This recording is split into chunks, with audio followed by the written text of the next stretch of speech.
آخرین مرتبه دوست داشتن مادرتان را کی گفته بودین؟ یگان بوران گفتم. آخرین بار ده 1001 مادرم بندگی کرده اما اینه مادر دیمم هر روز میگم شو هر روز آدمو دوست داری را نشون میتونه با مهر خود نمیگم لیکن با رفتار و کردار خودم نشون میشه. یادم نیست. برای چی؟ چون؟ اشتمار. اشتمار یعنی یه سال پیش. چی گفته بودین؟ حاضر هم دوست می‌دارم هم روزای اشتمار با وقت میگیم. یا 2 روز پیش چی گفته بودین؟ گفتم مادر جان شما را دوست می‌دارم به نهایت.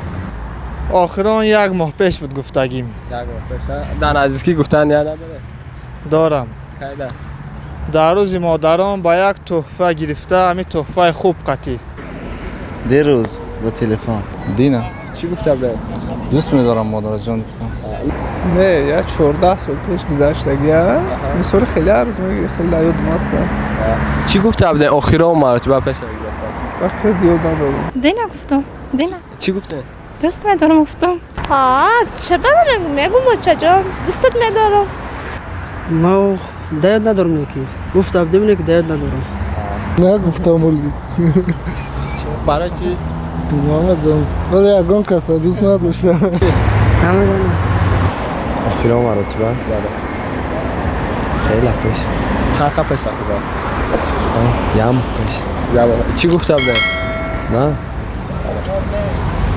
خیر گفتگی 10 روز پیش چی گفته بودین؟